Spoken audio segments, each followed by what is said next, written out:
পারস্য উপসাগর জুড়ে বাড়তে থাকা সামরিক প্রতিযোগিতা ও পশ্চিমা দেশগুলোর সঙ্গে ইরানের সম্পর্কের টানাপোড়েন, সেই সাথে দীর্ঘদিনের উত্তেজনা, এই তিনের মিলিত প্রেক্ষাপটেই আবারও নিজেদের শক্তি প্রদর্শনের মাঠে নেমেছে তেহরান। ঠিক এমন উত্তেজনাপূর্ণ সময়েই ইরান বৃহৎ সামরিক মহড়ার মাধ্যমে জানিয়ে দিল, যে কোনো হুমকির জবাব দিতে তারা প্রস্তুত।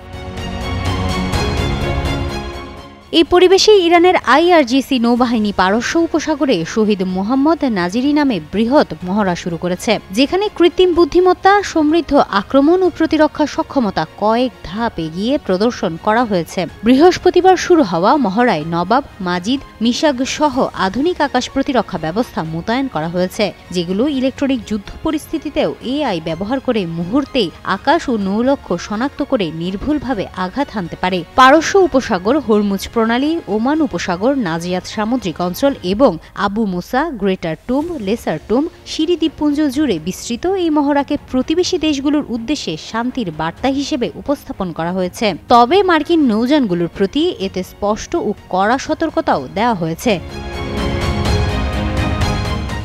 মহড়ার নামকরণ করা হয়েছে শহীদ কমান্ডো নেতা নাজিরির নামে, যিনি 2016 সালে ইরানের জলসীমায় ঢুকে পড়া 10 মার্কিন সেনাকে আটক করে আন্তর্জাতিক চর্চায় এসেছিলেন। এদিকে ইরানের সেনাবাহিনীর প্রধান মেজর জেনারেল আমির হাতামি সংসদীয় কমিটির সঙ্গে বৈঠকে বলেন, ইরান তার প্রতিরক্ষা সক্ষমতা বাড়াতে এক মুহূর্তও নষ্ট করেনি। তিনি বলেন, ইসলামী ব্যবস্থার ক্ষতি মানে দেশের স্বাধীনতা ও ভৌগোলিক অখণ্ডতার ক্ষতি। হাতামির দাবি, বিপ্লবের পর থেকেই যুক্তরাষ্ট্র ও ইসরায়েলের শত্রুতা অব্যাহত রয়েছে এবং সময়ের সঙ্গে তা আরও তীব্র হয়েছে। তিনি বলেন, গত জুনের 12 দিনের সংঘাতে ইসরায়েল যুক্তরাষ্ট্রের সমর্থনে ইরানের বিরুদ্ধে অঘোষিত ও অবৈধ হামলা চালায়, যাতে সামরিক কর্মকর্তা, বিজ্ঞানী ও বেসামরিক মানুষ নিহত হন।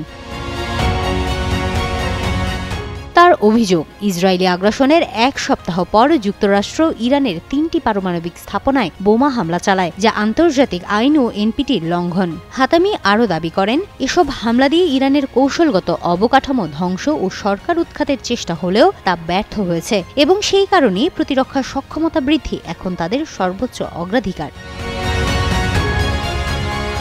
হিমাতুল জান্নাত, যুগান্তর নিউজ।